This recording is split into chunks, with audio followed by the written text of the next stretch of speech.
All right. What's up, everybody? I hope you guys are doing well. You know,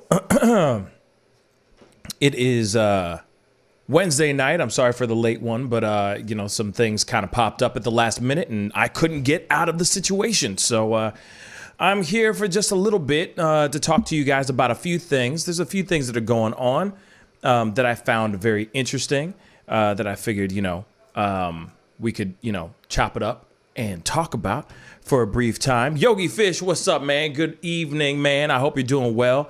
This has been a tough couple days, just trying to, balance a few things out, get a couple things taken care of, and all of that stuff. It is NBA draft night.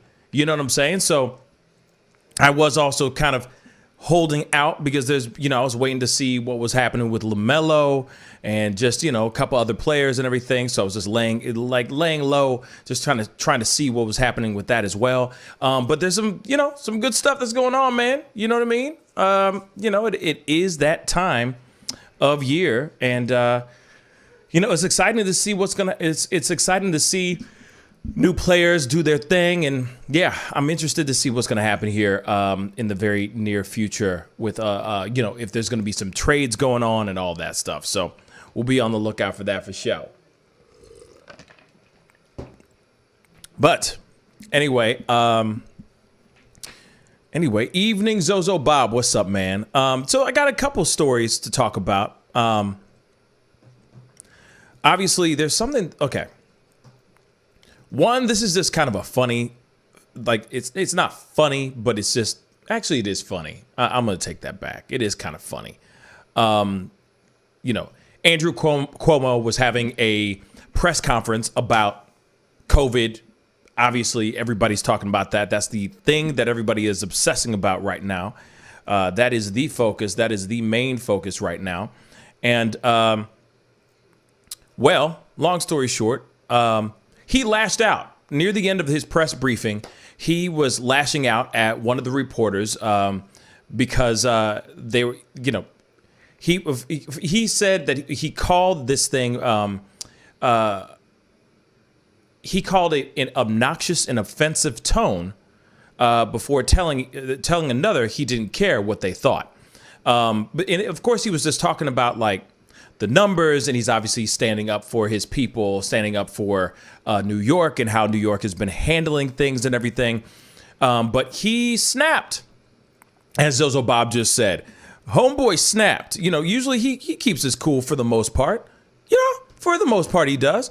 But he wasn't feeling it, y'all, and he snapped. Understandably, I feel like after some time, this is a very stressful time. You know what I mean? It's a very stressful time. And so, excuse me. So, answering these questions over and over and over again, and doing your best to try to obviously flatten the curve, make people happy, and keep the world going. You know what I'm saying? Shoot. I don't blame him for being upset. And also at the same time, what Zozo Bob said is absolutely 110% true. That's how it is. You know what I'm saying? He's a New Yorker, and that's how New Yorkers really respond and how they react with each other. And that's how they communicate. You know what I'm saying? It's like, hey, we're doing our best here. I'm walking here.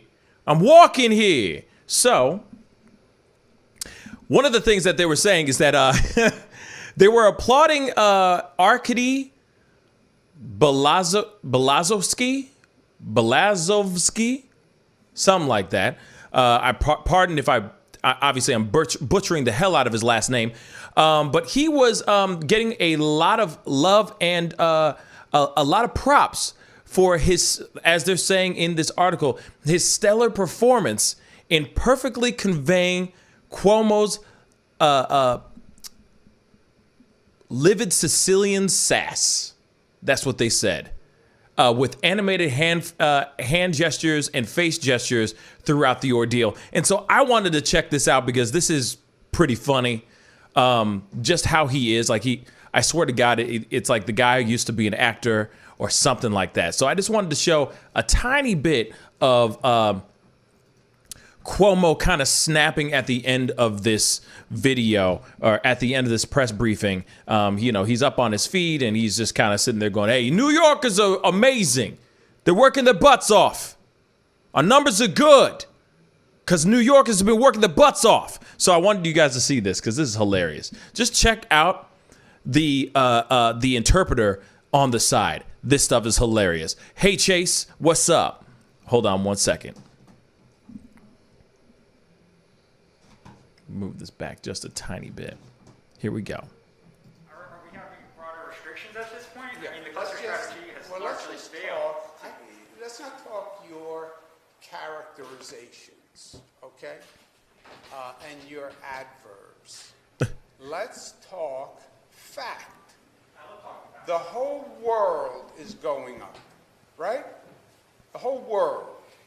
Every state in the nation is going up, right? Stellar so performance. Success becomes what?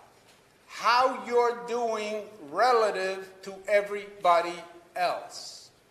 That's what success becomes. Success is not, are you defying reality? Does that mean more statewide closure? Excuse me. Are you defying reality? It's how are you doing compared to everybody else? We are 4th in the United States of America. Ooh. Come to me with anything He slammed that thing down hard. else that we're 4th in the United States of America after having had the highest infection rate in the United States of America. New Yorkers are doing a great job. And don't demean them, because the entire world is going up. It's disrespectful to New Yorkers. Of course they are, because they're going up on the world. If you're on the planet, the cases are going up. The question becomes, how are you doing relative to everyone else?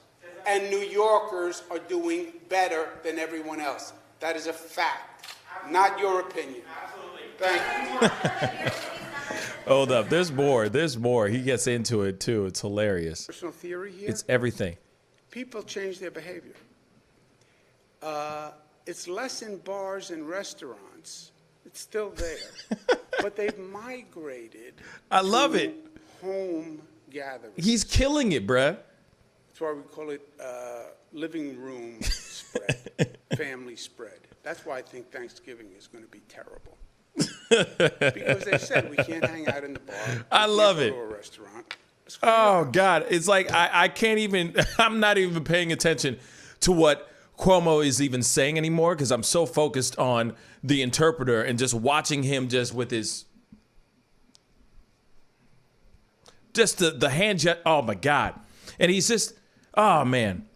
I wish more interpreters were like this. You know what I'm saying? Because a lot of them just kind of go through the motions. And I don't mean to, I'm not trying to be offensive at all.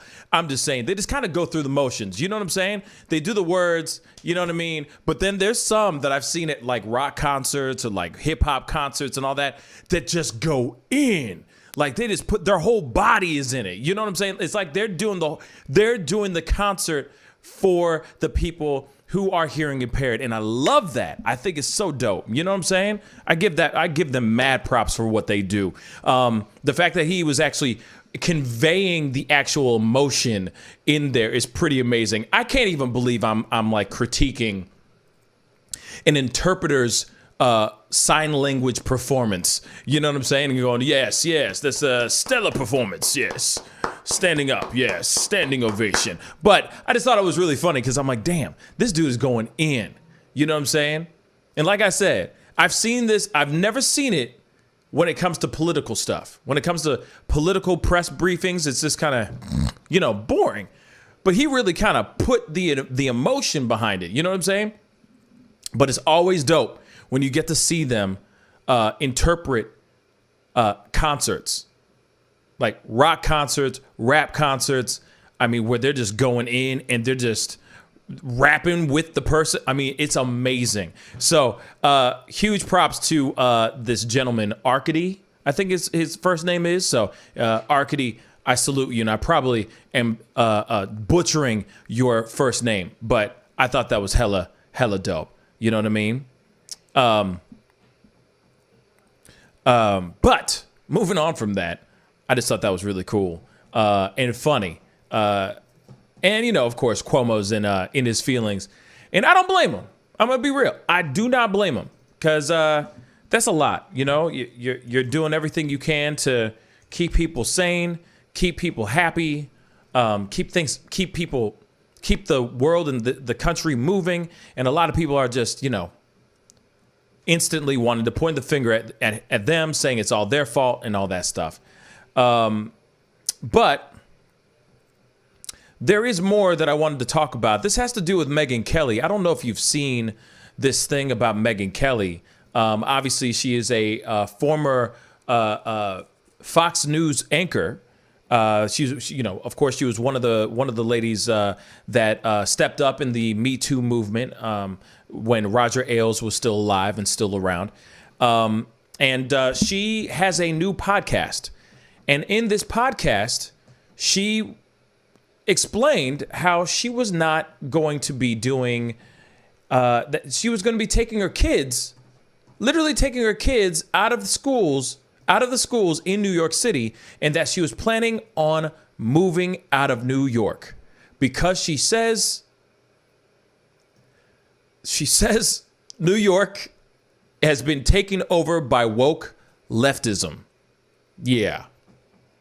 Yes. So, one of the reasons why is because she read a article on this podcast where she talked about this this particular article, or this article that was written that was sent to the school, and basically she felt some type of way about this particular letter. She reads it out loud, and I'm trying to find the actual clip where she talks about it, because it is pretty crazy. It is absolutely interesting. One second.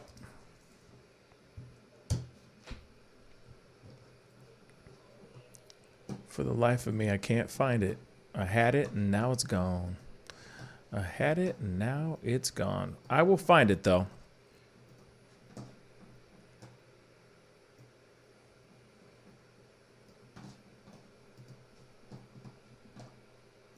Because right now, everything's NBA draft. Like, everything. Well, while I'm looking for this, you know, there's a new stand-up by Kevin Hart called Zero F's Given. And, yeah, I got a chance to check it out. I didn't finish the whole thing, to be honest. And, you know, to be completely honest, I didn't think it was that funny. I didn't think it was funny at all. Just to be completely straight funky, I didn't think it was funny at all. Now, I know that there's a lot of people out there that that think that Kevin Hart is hilarious. He is the the funniest man in the world. This one is not that funny. Maybe it's because excuse me. Maybe it's because I've heard too many COVID jokes already. You know what I'm saying? Like, I've already heard enough COVID jokes that I'm at this place where I'm like, it's not funny anymore. I just don't find it funny. I really don't find that stuff funny, man. You know? Now, Debbie, it's okay for you to like him. You know what I'm saying? Yogi Fish, I do agree. I just do think that he's really oversaturated. I think that him slowing down, him doing what he needed to do to slow down, I think was a blessing in a way. But at the same time, like, his gimmick is the same over and over and over again. And that's just me. You know what I'm saying? Like, his shtick is the same. And I don't mean to be, like, rude to anybody. at all, that may love themselves some Kevin Hart, but at the same time, for me, it is just not my thing. It is just not my thing, you know? So I watched that and I was just like, you know what, this is not funny. No offense to anybody. I think I found it. But no offense to anybody. I just didn't find it very funny. You know what I mean? Hold on. I'm actually trying to find the actual podcast clip that she has. And for some odd reason, it was here and then it's gone. You know what I'm saying? But anyway, I'm going to read this article so you guys can take a look at this and hear what this has to, what this is all about. But here it is. So journalist Megyn Kelly revealed this week that she's leaving New York City and pulling her kids from quote unquote far left schools that she claims have now gone off the deep end. In a Monday episode of her podcast, the Megyn Kelly Show, the former Fox News and NBC News host said that she had pulled her two sons out of their school and planned to move her daughter out of another city school as well, citing the school's responses to the May police killing of George Floyd, which sparked months of racial injustice protests across the country. She said, after years of resisting it, we're going to have to leave the city, the country, right? The schools have always been far left, which doesn't align to my own ideology, but I don't really care. Most of my friends are liberals. It's fine. I come from a Democrat family. I'm not offended at all by the ideology, and I lean center left on some things. But they've gone around the bend, she's continued. They have gone off the deep end. Kelly specifically cited a letter that was circulated at her son's school within the diversity group, which Kelly said she and other white parents had joined to be allies and stay attuned to what we can do. The letter was written by Orleans Public Education Network executive director Nalia Weber, who argued that there's a killer cop sitting in every school where white children learn, and that white school districts across the country are full of future killer cops. They hear the litany of bad statistics and stereotypes about scary black people in their classes and on the news, Weber wrote in a June blog post. They gleefully soak in their whitewashed history that downplays the Holocaust of indigenous native peoples and Africans in the Americas. They happily believe their all-white spaces exist as a matter of personal effort and willingly use violence against black bodies to keep those spaces white. Yet whenever we talk about what's wrong with the systems that train and socialize young minds to become violent and depraved adults who, say, chose to choke people out as part of their jobs, all we are ever hear is that black children, black families, black communities, blackness are behind and stuck in gaps. So, continuing, the education activists then question, where are the government-sponsored reports looking into how white mothers are raising culturally depraved children who think Black death is okay? Kelly said that the blog post was then distributed among the school's faculty, condemned Weber's analysis, questioning, which boy in my kid's school is the future killer cop? Is it my boy? Which boy is it? because I don't happen to believe that they're in there. So crazy stuff that was being sent to her kids' school that was passed around. The thing is okay. I see some points in this. I see some points in this letter. I do see some points in this letter, but it is wrong. The letter is very, very much wrong. It is extremely exaggerated, and it is villainizing an entire group of kids who haven't even had a chance to live life, haven't even had a chance to breathe, to make choices in their lives. Now, for her to sit there and say, we're moving out of New York City, I'm moving out of New York City, I'm done, says a lot. Because unless that's the only school in New York City, to me, it doesn't make any sense for her to sit there and go, I'm getting my stuff and we gone. Where are you going to go? You're going to go to Texas?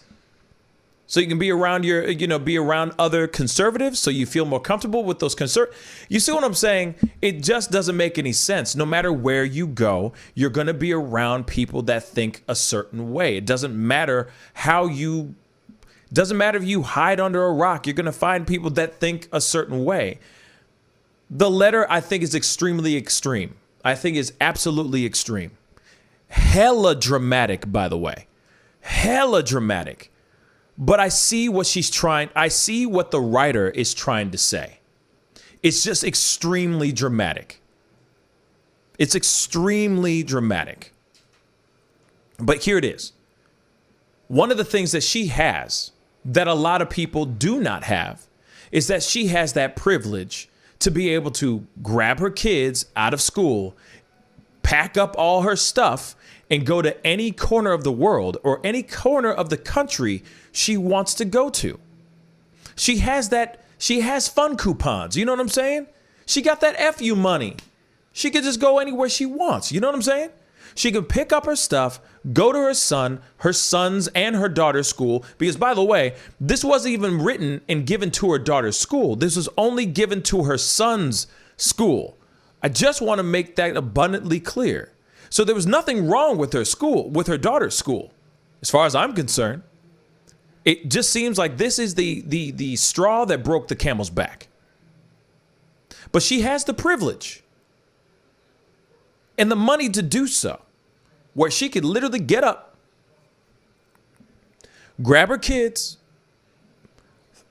throw a whole bunch of clothes and stuff in the back of a truck, and hightail it the hell out of New York City.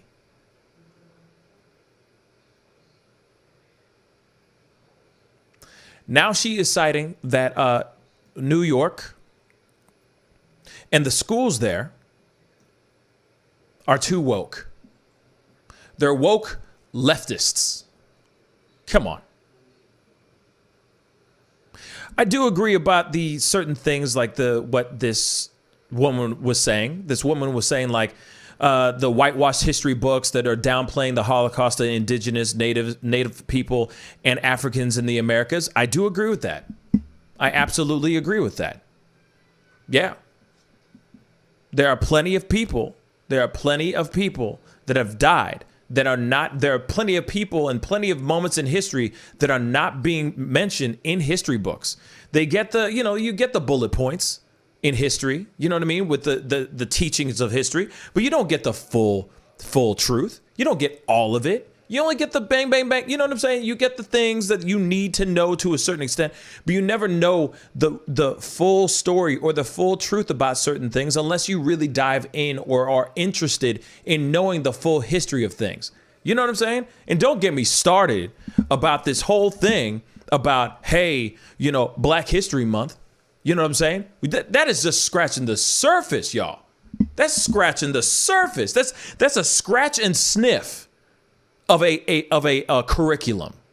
You know what I'm saying? And that's like almost like an elective almost. It's not even a required piece of history, and it's part of American history. It's almost segregated. Literally, it is separate from everything else. We get all about the forefathers and all this other stuff, but we don't get to hear about the black men and women that have that this country was built on the backs of. Oh, except for like George Washington Carver. Oh, great, the peanut. That's it. Frederick Douglass. Cool, but there's so much more. There's so much more. So, in my personal opinion, I think that the letter was extreme. Absolutely. It is extreme and too much. And why would this be a letter being circulated through her son's school? For crying out loud. I don't know how old her sons are, but that is some serious stuff for those kids to be handed a letter like this. But at the same time, she is bringing some harsh realities to certain things. She is bringing realness to what's going on. And yes, Zozo Bob, yes, the letter was extreme, but her reaction was too. Her reaction is, oh, I'm out of here. I'm taking my kids. I'm done with this. I'm done with this woke leftist crap. Get out of here. Come on. Come on, y'all. I thought back in the day they have a PTA meeting and they'll bring the letter up and they'll sit there and go, why are you giving this kind of literature to be circulated throughout the school?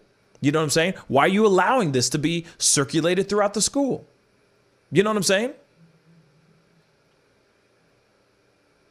I understand how extreme it is. I do. But most definitely, her reaction is uncalled for. It's unnecessary. Think about the amount of parents, black parents out there, let's just say that for real quick, that have had to deal with curriculums that they don't agree with, but they have to because that's what all the kids are studying.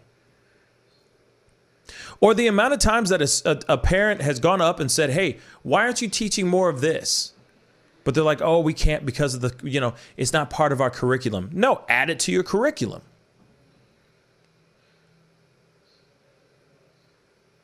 Like I said, you talk about all this stuff. She's got a point about not showing diversity in the classroom and talking about diversity in the subjects that you have, especially the subjects that are talking about, social environments and all that, social studies, history, the whole nine.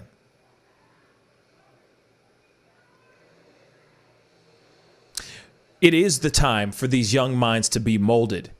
The moment of her picking up her kids and taking them out is exactly what she's trying to say in that letter as well.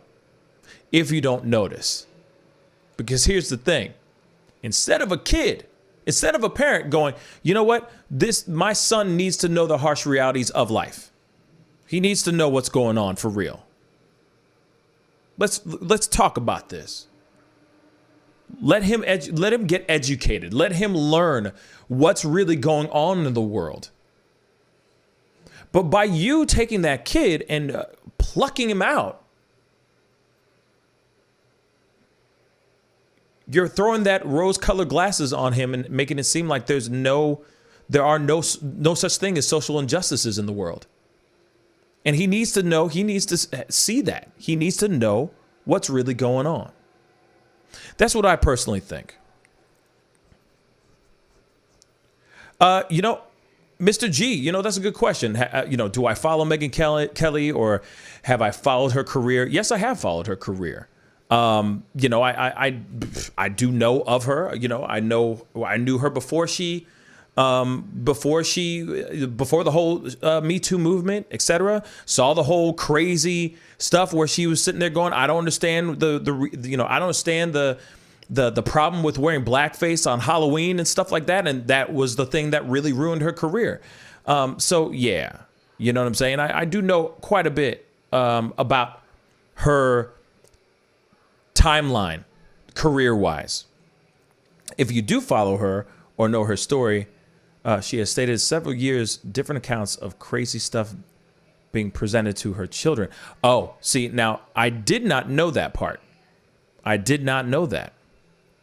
You know, I am looking at the second post, Mr. G. Thank you for that. And I didn't know that. And that could have been something that was just handed to her. I mean, handed to her kids specifically. You never know. You know what I'm saying? And I understand, you know, maybe that she is being targeted. That could be a possibility as well. Her being targeted. And of course, she wants to teach her kids and raise her children the way she wants to raise her children. And that is her prerogative. Absolutely. But at the same time, those kids eventually need to figure out and make their own minds. They're going to be free-thinking individuals. They are free-thinking individuals. You know what I'm saying? As they get older, they're going to start thinking freely for themselves, you know, and put things together themselves. But I understand if this is something that she's been hit a million times with. I get that. And I could see that being very annoying. And then her just going, okay, I got to get out of here. I'm done. If that's the case, if that really is the case, it's like, yo, I got to get the hell out of here because this world is getting too crazy and everybody knows me and everybody knows who I stand for and everybody knows how I feel about, I'm conservative and a lot of people around here are liberal and et cetera, and et cetera, et cetera, et cetera.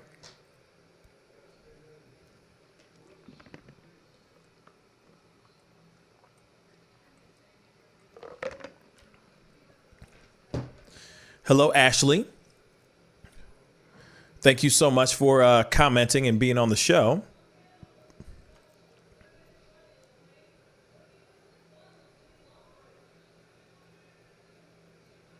Yes. The world is getting crazy. And it's kind of like, you know, you just don't know what to do. You know what I'm saying? And I understand how she wants to raise her children is her prerogative. Real talk. It is. It really is her prerogative. But at the same time, when she goes onto a podcast and everybody knows how she is and knows where she stands, and then the first thing she says, which is, it's just rhetoric that's coming out of her mouth, basically saying, oh, it's woke leftism. You know, the school system is just super woke and super left and all that. It just gets so, it gets kind of stupid, in my personal opinion. It seems unnecessary.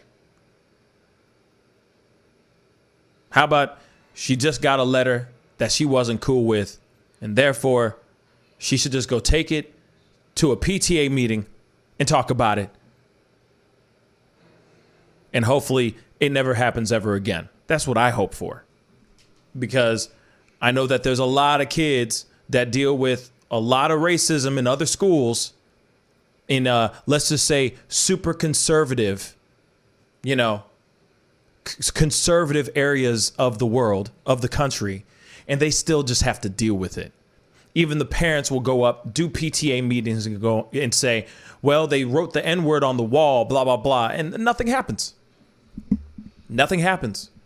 Or it's a book that they're teaching in class that they're not, that is, you know, that teaches something that they're not cool with. You see what I'm saying? And then the parents will sit there and go, this is wrong. This is not right. This should not be part of the curriculum at all. And yet they still teach those books, teach and read those books in class to this day. So,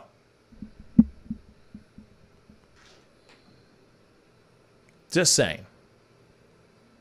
It was a neighborhood that was predominantly black. Wait, where? Okay, you're doing a part one. Went to a neighborhood, Mr. G, in North Chicago with my wife and family in car. 2 boys at the time. It was a neighborhood that was predominantly black. I was driving through looking for this address. This man walked in front of the car and stopped me. That's interesting. To be continued. I'll wait till you're done. Mr. T, Fox News and Tucker Carlson had a whole segment attacking this new woke far left curriculum, so they say. Exactly. And it's kind of like, oh, I'm sorry. So these kids can't learn other parts of history so that they know other things that are going on in the world or other things that happened in history that had to do with other than just like George Washington, Thomas Jefferson, and Abraham Lincoln, for crying out loud. Oh, the Emancipation Proclamation. You know what I'm saying? Like, there's more to it than just that. And people are, I just don't get why they just can't go, hey, we can all learn history, because Black history and white history, Asian history, every race history is part of like American history. It covers all shades, religion, creeds, color. It covers everything. It can't only just be one thing. And I think that's trash. I think that's absolute trash. It seems like the far left, it seems like the woke far left curriculum is something that has always existed, just not to certain people. You know, I think that's what it is too. No, I disagree. I think that this quote unquote woke far left curriculum is now starting to sprout out even more now, because they're realizing, and I'm sorry, I'm for this, I guess, this woke far left curriculum, because here it is.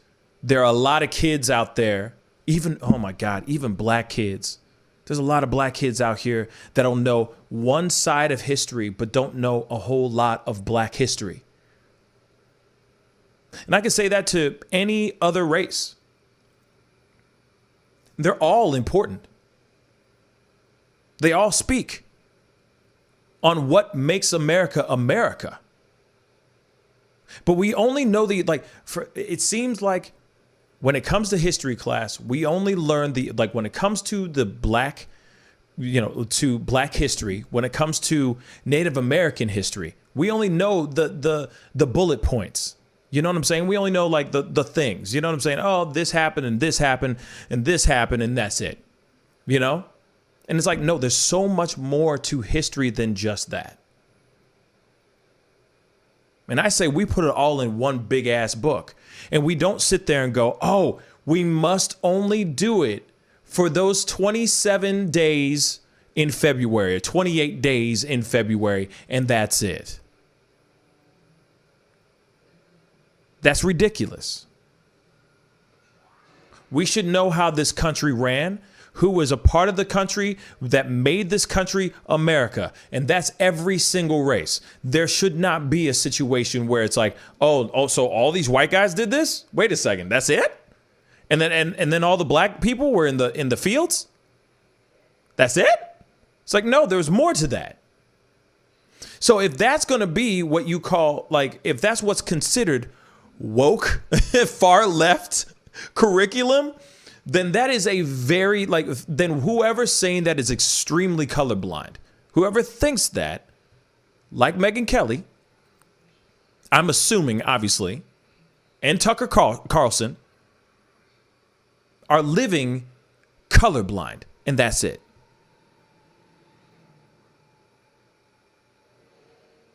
Like I said, there's so many people out there that don't know all of history, or they don't know the history on other sides of the fence, even black people. And it's frustrating. You only know the bullet points and that's it. You know what I'm saying? You know the few things and then you move on. And it's like, no, we should know about everything. There needs to be more diversity in the curriculum for sure. Shoot. I mean, I remember in high school, we did a whole freaking segment about the Holocaust. Just the Holocaust, not even World War II, the Holocaust. Focused on that like you wouldn't believe.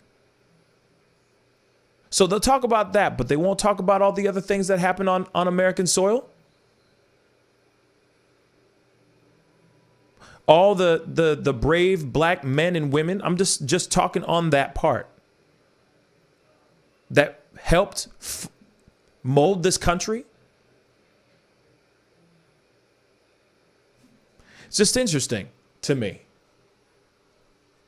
And then there are people like her that read that letter, and yes, it's extreme. Absolutely. That letter was absolutely extreme. I'm not going to sit here and say that it was just fine. Hell no. It's extreme as hell.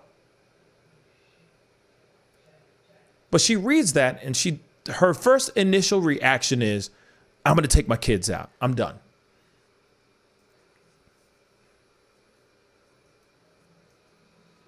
I think that's lazy. Very lazy. Let's see. Yogi Fish.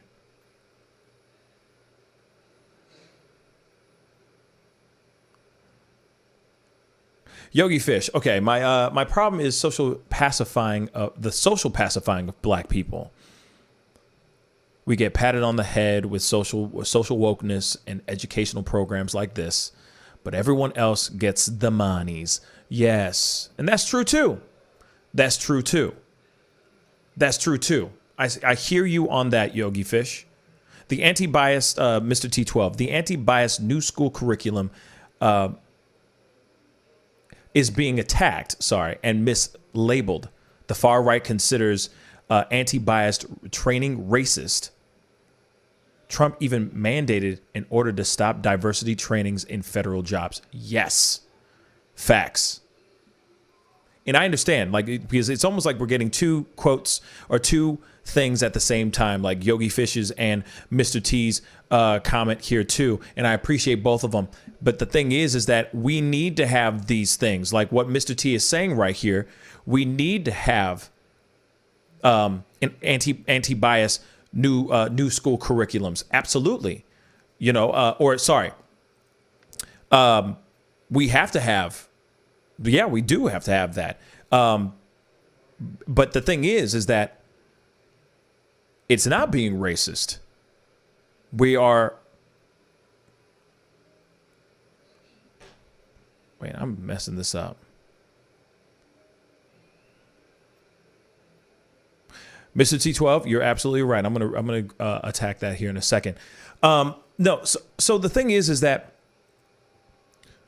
for Trump, we need to have those particular things. There must be a moment where we have an even curriculum where we can have those things. And yes, going back with what Yogi Fish said, what your problem is that social pacifying of black people. Yes, I get it that they're kind of going, okay, come on, we're going to help you out. Good job, buddy. You know what I mean? Here's some other stuff that we're going to do because we know that you're a little bit behind. I get that stuff. I get that whole, they just keep on giving us a lending hand. But at the same time, it's what we need right now. You know what I'm saying? We are still in that situation of being unemployed. We still have our situations of inner city problems. We still have unemployment, poverty, and all that stuff still. But I don't think that we've actually fully had an opportunity given to us, I don't think. Except for the people who have led the way, that have said, no young men and women, you are going to get the education that you need. You're going to do it. You're going to become a doctor, a lawyer, or do something freaking amazing with yourself. But you're not going to find yourself behind bars or addicted to drugs or have, multiple babies by 15 different men. But unfortunately, only a few of us get out of that kind of prison. Period. So unfortunately, we do need that ladder. We do need that help. Maybe not the pat on the head, but we do need that ladder so that we can at least get moving. We are behind because of the things that we have had to deal with, because we were being used as a ladder, as a stepping stool. For sure. And I don't think that is something that is being shown in the classes, in the curriculum. Then on top of that, you got to also remember, a lot of homes, a lot of neighborhoods still to this day are not incredibly diverse. Case in point, I just did a video. Just dropped a pop-up video earlier about this old white woman showing up to the front door of a black family's home with her little poodle in one hand And then the other hand, she had a freaking taser. All because she wanted to talk to them about their pit bull. She had a taser. Then she said, y'all are acting like black people. You need to stop acting black and start acting white in this white neighborhood because you're the only black family in this white neighborhood. When we start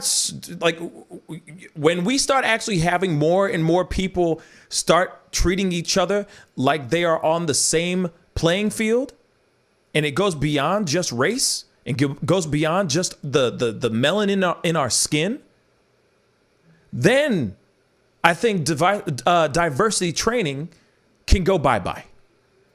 But a lot of people I've noticed, I'm not trying to, ostracize a race, but I've noticed that a lot of white people don't know how to communicate to the opposite race. Instantly, they go, oh, that's a black person, or, oh, that's an Asian guy. They don't know. It's like, because I feel like they've been so segregated. They've been living in their white neighborhoods and all that stuff. They're around people that look all like them for the most part. I'm not sitting here saying all white people, but there's a good majority. So then when they get thrown into, let's just say, college, they go, holy cow, how am I supposed to react? How am I supposed to interact with this black guy without saying anything stupid?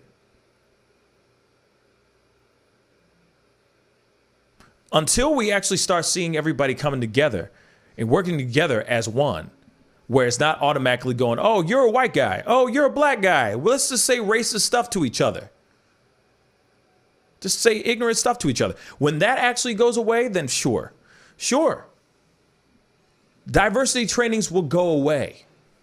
But I don't see that going anytime soon. And I don't understand why Trump would mandate in order to stop diversity trainings. I think it's just as important as anything else. You know, it's just as when they do the sexual harassment courses or anything of that sort. So they let you, so you know, okay, so when you go and cup a woman's bottom in the workplace, you know, in the coffee break room, that's sexual harassment. There are men out there that literally do not know that to this day. Don't even know how to conduct themselves as gentlemen in a workplace with the opposite sex. So if we're going to still have that, there should definitely still be diversity training, my brothers and sisters. Pascal, you have to realize hiding the real history is part of maintaining social dominance for those who have been in power for decades. That is so hard facts. Like that, Mr. T, is like drop the mic and walk off the damn stage. Hard facts. Horde facts, baby. True. But the thing is I want to be able to have people open their eyes, man. You know what I'm saying? Open your eyes, man. See the real truth and see how this country really is run. Whether you want to know the truth or not, you should know it. Period. That didn't make sense, but you know what I'm saying. This is a repeat. I started school in the late 50s, and they introduced the same new cultural studies to the same to include black culture for kids. Our parents didn't get anything. Malcolm X had made a relevant point. The attackers label the brutalized victims violent when they actually fight back. It's no different than racist calling anti-racist the real racist. Bruh.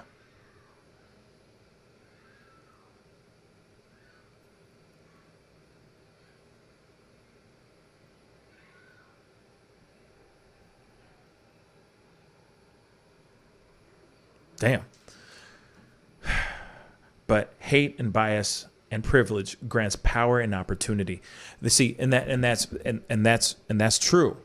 That's very, very true. But maybe I'm just that hopeful, Mr. T, and to my family right now. Maybe I'm just that hopeful that thinks that good always prevails and you can have power and opportunity with love. And I know that sounds corny, but I do believe that. I do truly believe in my heart of hearts that unity and love can create power and opportunity. But we are too busy thinking and believing that nice guys finish last. And I'm telling you, one day, that saying will not ever exist.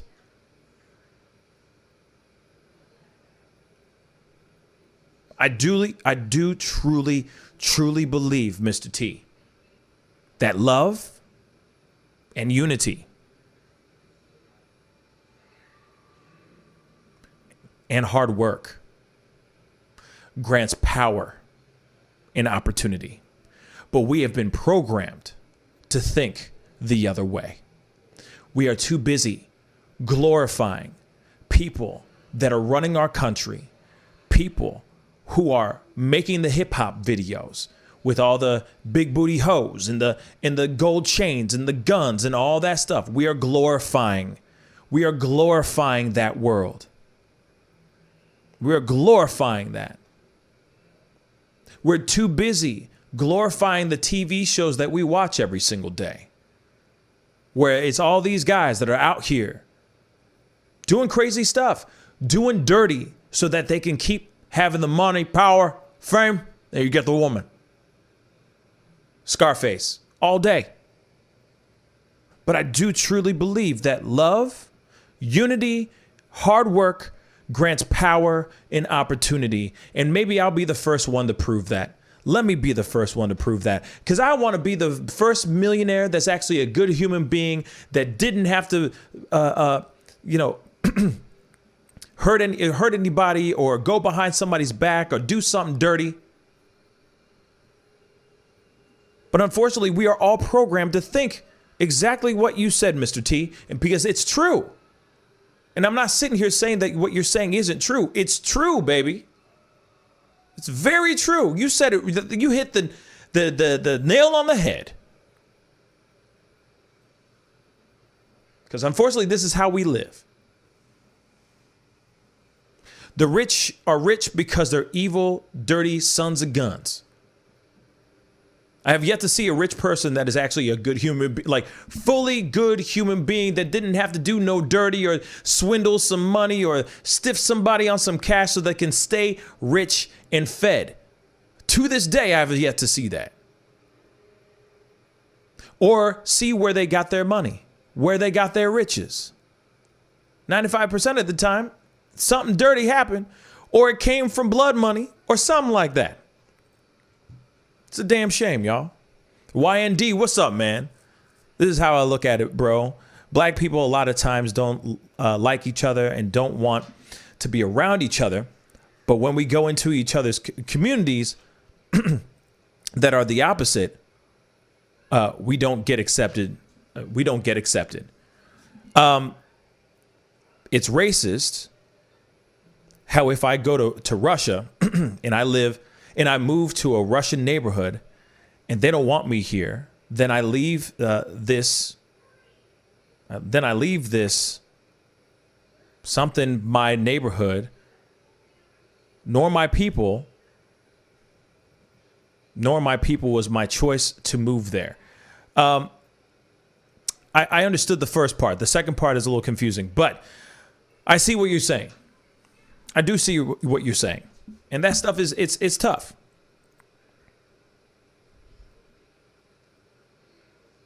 It's tough. Then you got people who are, you got people who come from privilege. You know what I'm saying? You got black families that go live in an all white neighborhood and then say that that kid from that family wants to go to his boy's house in the hood.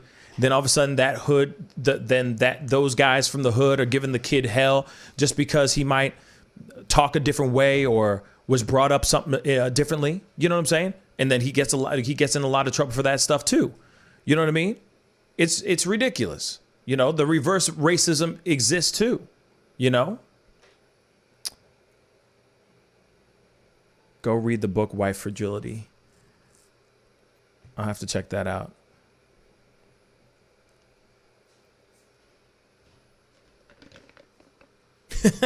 What's up, Alex Jones? In other words, we should all be Candace or Lil Wayne and the likes. You know, you're funny. You're funny, Alex. So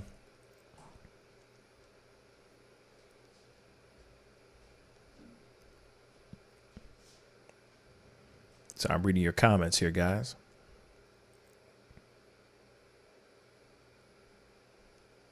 You know what, Jalen? I completely agree. Good evening, by the way. We are enabling that works. You know, we are enabling. We're allowing this stuff to happen. You know, we're allowing this to be what it is. You know what I'm saying? Debbie, Oprah is a good person. For as far as I know.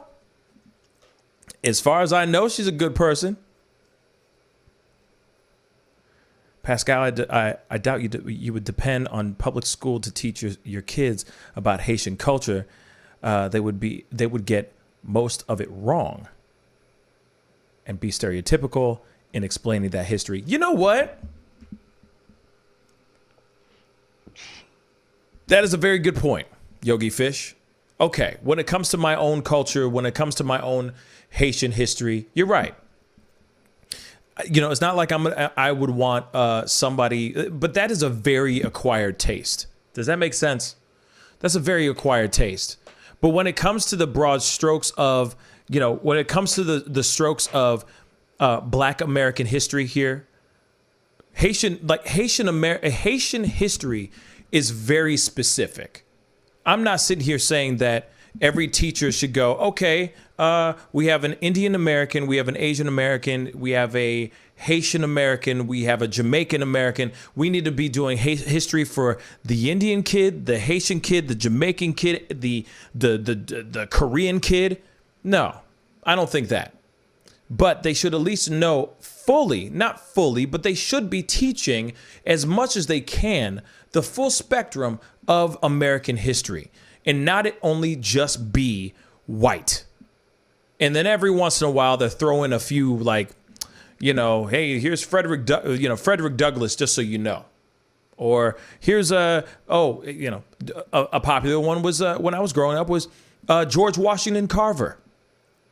You know what I'm saying? Those kind of things, you know? I think there's things that need to be implied in American history that cover the full spectrum.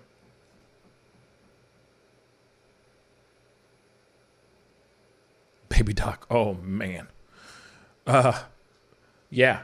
I'm sure you were taught some Haitian history and Baby Doc was okay. Terrible.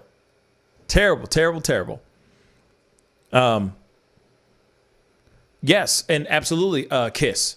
Yes, prodigious, like a prodigy. Did some really amazing inventions. You know, he did more than just, discovering things that you can do with the peanut. But at the same time, but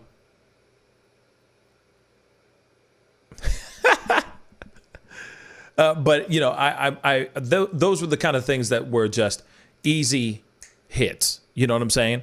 Easy things that were just thrown to us just so we can learn those things. Oh, cool. And it's like, no, what about the other important stuff, you know, that was just ignored. And then I only found out from watching movies or seeing them mentioned in books, you know, mentioned in books outside of school, you know, that I learned in classes in college.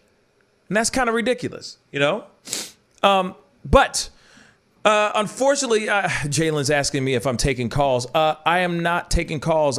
Tonight, I am unfortunately wrapping up for now. But because this whole Roy Jones Jr. episode has been taking up a lot of my focus and time. But tomorrow night, I will most definitely be doing a live call-in show tomorrow night. So I would love to have you guys on so we could chop it up, talk about all kinds of things. I appreciate you guys having the conversation with me about all this stuff. You know what I'm saying? It's tough to talk about these kind of things. You know what I mean? But this is the sticky stuff that we want to talk about. We want to talk about these things. Whether we agree with Megyn Kelly or the open letter that she got from Nalia Weber, you know what I mean? Whether she's down for it or not, we're able to talk about it really talk about it. You know what I'm saying? I think it's important that we do. Yogi Fish, you're absolutely right. These are deep subjects, but these are deep subjects that we need to have conversations on more often, because not everything is all about not everything's all about coronavirus all the time, or the recounts that are going on with the votes and stuff like that. You know what I'm saying? Like, damn, we need to talk about other things, y'all. Please, you know what I mean? Just saying. Glad you care about talking about them, Pascal. I do. This stuff is important. You know what I mean? These subjects have shaped our country. Kids are the future. Absolutely, Mr. T. Like, that's what I'm saying. Like, the educational program in all schools need to be restructured. And if it means that I'm sounding like some super heavy woke leftist, well, damn it, I am. Shoot me dead for being somebody who cares about having the history and things being taught on a more even keel. When I was growing up, it was just like, oh, all these white people did these really cool things. Some black people did some cool things for, a little bit. But all these white people did this cool-ish. Go ahead, read the books about them. Every test is covering them. But it's like, wait, what about Malcolm X? Oh, no. That was the one. That's another thing. Let me just. Malcolm X was something that I had to find myself. And it was all because of that movie X. Spike Lee's Malcolm X, the biopic with Denzel Washington. The only reason why my eyes were open was because of that. Then I read the autobiography of Malcolm X.